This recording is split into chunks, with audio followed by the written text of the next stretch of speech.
अगला मुकाबला है वो किसका है उस पर नजर डालते हैं। चेन्नई सुपर किंग्स और लखनऊ सुपर जायंट्स, लखनऊ में ये मुकाबला खेला जाएगा। और जब आप चेन्नई सुपर किंग्स की पहले बात करते हैं, इन्होंने अचानक से अपने लिए आशाओं की किरणें, उम्मीदों की अलख एक अपने जीवन में जगाई है। वीरूपा, जिस तरह से इनके लिए परफॉर्मेंसेस रिसेंटली आई है, संजू सैमसन के 2 शतक आ गए, ऋतुराज गायकवाड़ ने कुछ रन्स बनाए, आपका उर्विल पटेल ने बहुत अच्छी पारी खेली थी, कार्तिक ने बहुत अच्छे रन्स बनाए, अब तो वो पॉजिटिविटी आ गई होगी ना कैंप है। 5 में से 4 मैच जीते हो तो वो तो पॉजिटिविटी है आपको। अब ये है कि बस वो एक कलेक्टिव एफर्ट और चाहिए 2 मैचेस के लिए। अगर उनकी बल्लेबाजी इसी तरह फॉर्म में रहे, टॉप 5-6 बल्लेबाज, और गेंदबाजी अच्छा करे, तो फिर उनको 2 ही तो मुकाबले जीतने हैं क्वालिफिकेशन के लिए। वो तो पॉसिबल है, हो सकता है। और उसमें से एक तो लखनऊ से 2 मुकाबले टफ टीम से, एक हैदराबाद से खेलेंगे और एक आरसीबी से खेलेंगे। बट कभी कभी ये भी तो हो सकता है ना कि आरसीबी तो क्वालिफाई कर चुकी हो, तो कहेंगे हम तो पहुंच गए, हमें क्या फर्क पड़ रहा, बिंदास खेलते हैं। उस बिंदास खेलने में उनका कोलैप्स हो सकता है बैटिंग का, या उनकी गेंदबाजी खराब हो सकती है, तो वहां चेन्नई के चांस बन सकते हैं जीतने के। और आप जिस टीम के खिलाफ खेल रहे हैं, लखनऊ सुपर जायंट्स, ऐसा तो नहीं है कि उनके लिए भी बहुत कुछ अच्छा घटा है। हालांकि पिछले मैच में इसीलिए ये ट्रिकी मैच हो सकता है। क्योंकि ये नथिंग टू लूज, ये खुल के खेलेंगे।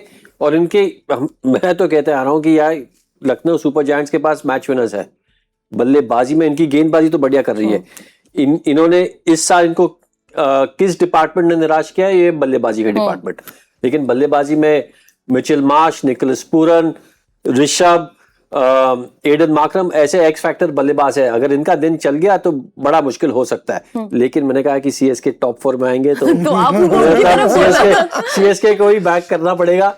हाँ, लेकिन वहां पर एक परेशानी है कि ओवरटन, जो उनके लिए शुरुआत में तो उन्होंने बल्लेबाजी से भी इतने रन्स बनाए, गेंदबाजी में भी वो इंजर हो गए, तो वो तो यहाँ नहीं आए हैं। और उनकी जगह आए हैं एक तो डियान फॉरेस्टर और दूसरा मैकनील नोरिनो, उनका नाम है। डियान फॉरेस्टर तो साउथ अफ्रीकन है, ये ऑलराउंडर है। हाँ, तो ये उनकी जगह ले सकते हैं। या एक मेन एक तेज गेंदबाज उनका और कौन बाहर बैठा है जो फॉरनर प्लेयर में, मुझे और तो कोई है नहीं, उनके पास ऑप्शन ही नहीं। मैट हेनरी का ऑप्शन है। हाँ, बट वो खेल चुके हैं, वो उतना प्रभावित नहीं किया उन्होंने स्टार्टिंग में। बट ये है कि हाँ, ऐसा अगर वो ऑलराउंडर को यूज करे तो ज्यादा बेहतर है, क्योंकि उनको जरूरत है उस नंबर पर ना, जो आकर 10-20 रन क्विक फायर भी बनाए। देखिए, तीन ओवरसीज प्लेयर्स की जगह तो पक्की है। नूर अहमद, अकील हुसैन और डेवाल ब्रेविस। ये 3। अभी ये चौथे के लिए फाइट हो सकती है कि अभी, क्योंकि ओवरटन थे, अब ओवरटन नहीं है, तो चौथे स्पॉट के लिए फाइट हो सकती है। और शायद सबसे जरूरी इनके लिए ये होगा कि आपके जो ब्रेविस हैं और शिवम दुबे हैं वीरूपा, क्योंकि जब आप इस टीम को देखते हैं ना, ये दोनों ही हैं जिनके लिए उस तरह से रन नहीं आए। दुबे इतना अच्छा वर्ल्ड कप उनका पूरा घटा था, और ब्रेविस आए ना ये 3 मुकाबलों में। एक मैच को दुबे को जिताना है, बस एक मैच ब्रेविस को जिताना है, तो क्वालिफिकेशन होगी, खत्म। ये है। और जो ऐसा नहीं है कि नहीं हो सकता, ये पॉसिबल है, क्योंकि उन्होंने करके दिखाया हुआ पिछले साल। तो ऐसा नहीं है, अभी वर्ल्ड कप में जिताया, मैचेस में परफॉर्मेंस दिया है शिवम दुबे ने कमाल के। नीचे आकर वो जो कैमियो रोल्स खेले हैं 10-12 बॉल में 20-25 रन, वैसा किया उन्होंने। हालांकि पिछले मैच में भी 2 सिक्सेस लगाए थे मार्करम के सामने उन्होंने। वो तो चलो मैच 6 लगाकर मैच खत्म किया था, लेकिन मैं कह रहा हूँ कि अगर बाई चांस ऊपर के 2-3 आउट होते हैं तो उनमें भी वो दम है ब्रेविस और शिवम दुबे में कि वो अपने दम पर मैच जिता सकते हैं चेन्नई। और जो वीरू कहते थे ना कि 2 मैच जिताने, बस 2 ही नहीं, एज अ प्लेयर तो पैसा वसूल, तो ये 2 मैच जिता लो, खत्म। सीएसके बोलेंगे भाई पैसा वसूल। हाँ, क्योंकि ये 2 मैच जीतने का मतलब है कि आप अपने क्वालिफिकेशन की वो जो लाइन है उस स्टैंप लग गई है, लगभग दहलीज आप पार कर। क्योंकि पंजाब को तो दोनों ही जीतने हैं। हाँ, इनके पास एक और 17 पे पहुंच जाएंगे। इनके पास 3 मैच है, 3 में अगर 2 जीत के 16 पहुंच जाएंगे। पंजाब 1 हारा तो पंजाब फिर 15 पे रह जाएगा, फिर पंजाब बाहर।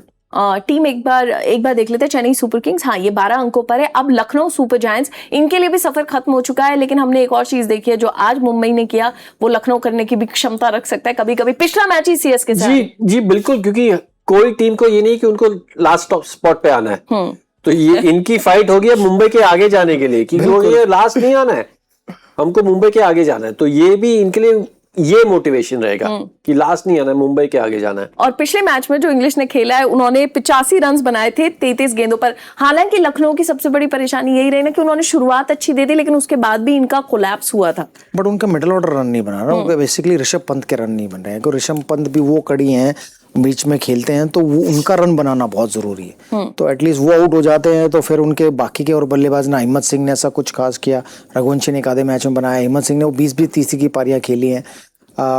और हाँ, शहबाज अहमद ने बहुत बढ़िया पारी खेली है। नैनो पिछले मुकाबले 40-45 रन बनाए थे। तो उनके बीच के बल्लेबाज है जो उन्हें निराश कर रहे हैं। अगर वो थोड़ा फॉर्म में आ जाए तो शायद मुझे लगता है कि कुछ हो सकता है। अदरवाइज तो ऋषभ पंत को रन बनाने ही पड़ेंगे, ये बाकी के जो 2 या 3 मुकाबले बचे हैं उनके। हाँ, क्योंकि हम ये भी सोच रहे थे ना, हमने पिछले सीजन भी ये बात की थी जब ऋषभ पंत के रन्स नहीं आ रहे थे, लेकिन अंतिम मैचेस में अंतिम एक शतक आया था जो लास्ट गेम में आरसीबी के खिलाफ। हाँ, वो एक शतक आया था, तो कम से कम उनको भी अपनी तरफ से हो गया कि यार मैंने ये सीजन कुछ तो किया है थोड़ा सा। जी देखिए,